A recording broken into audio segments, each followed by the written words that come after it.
এই পৃথিবীতে আমার কেউ নেই। আমার বাবা মা আমায় ছেড়ে কোথায় চলে গেল ঠাকুর। আমি এই পৃথিবীতে অনেক একা। আমার মা বাবার কাছে যেতে আমার খুব ইচ্ছে করে ঠাকুর। আ আ আ আ।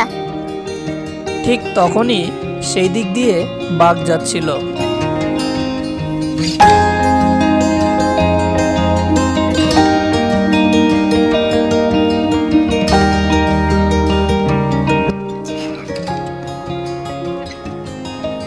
বাঘ মামা, আমায় ধরে তুমি খেও না। এই পৃথিবীতে আমি অনেক একা। আমার বাবা মা দুজনই আমায় ছেড়ে অনেক দূরে চলে গেছে। তখন বাঘ বাদরকে বলে, তো তুই জঙ্গলে একা একা কি করছিস? তুই এইভাবে একা একা ঘুরে বেড়ালে তো বনের অন্যান্য জন্তু জানোয়ার তোকে ধরে খেয়ে নেবে।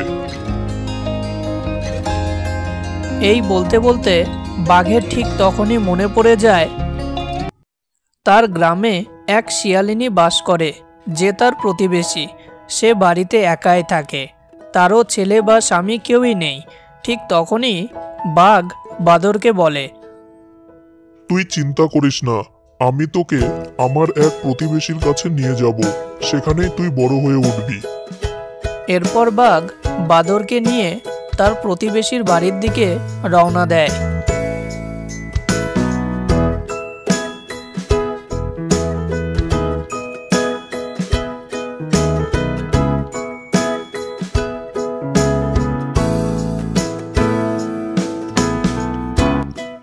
শিয়াল মাসি, ও শিয়াল মাসি, বাড়ি আছো? শিয়াল মাসি, আমি এই বাদর বাচ্চাকে বনে খুঁজে পেয়েছি। সে একা একা ভীষণ কাঁদছিল, কারণ তার বাবা মা কেউ এই পৃথিবীতে নেই। তুমি কি এই বাদর ছানাকে তোমার কাছে রাখতে পারবে? ঠিক তখনই শিয়ালিনী বাঘকে বলে, হ্যাঁ হ্যাঁ, নিশ্চয়ই। আমিও তো এই পৃথিবীতে একাই। আমিও চাই আমার সাথে কেউ থাকুক। ভগবান আজ সেই সুযোগটা আমায় দিয়েছে।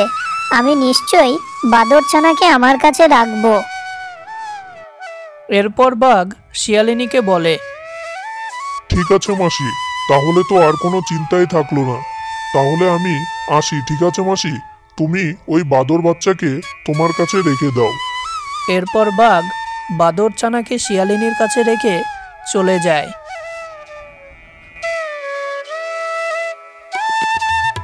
সেই দিন থেকে শিয়ালিনী বাদরছানাটির অনেক যত্ন নেয়।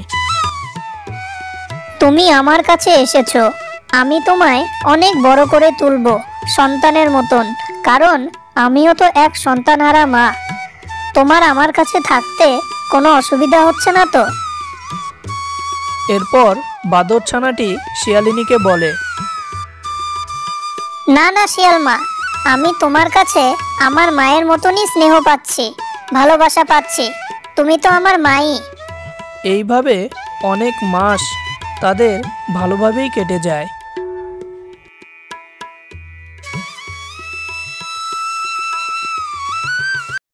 কিছু মাস পর বাদরছানাটি হঠাৎ অসুস্থ হয়ে পড়ে এবং সে অজ্ঞান হয়ে যায়, আর কথা বলে না। তখন শিয়ালিনী ঈশ্বরকে ডাকতে থাকে আর বলে, হে ঈশ্বর, কি হলো আমার এই সন্তানের? সে তো সবসময় আমার চোখে চোখেই থাকতো, হঠাৎ কেন অজ্ঞান হয়ে গেল? তুমি বাঁচাও আমার সন্তানকে ঈশ্বর, তুমি বাঁচাও। এরপর হঠাৎ একটি পরী এসে উপস্থিত হয় এবং শিয়ালিনীকে বলে,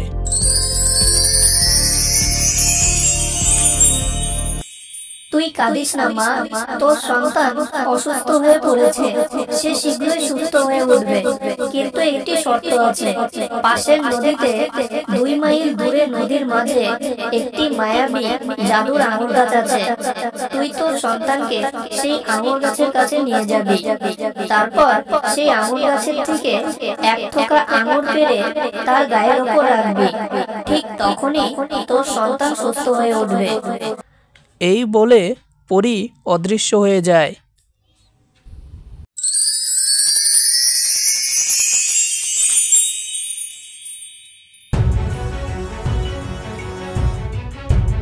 পরদিন সকালে শিয়ালিনী দেরি না করে বাদর ছানাটিকে নৌকায় করে নিয়ে সেই আঙুর গাছের সন্ধানে রওনা দেয়।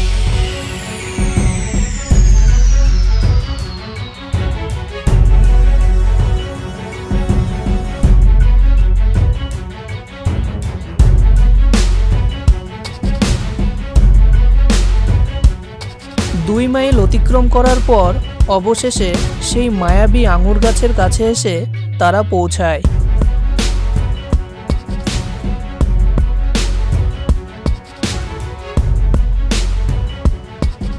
সেখানে শিয়ালিনী পৌঁছাতেই মায়াবী আঙুর গাছ থেকে এক থোকা আঙুর এসে পড়ে বাদর ছানাটির বুকের ওপর।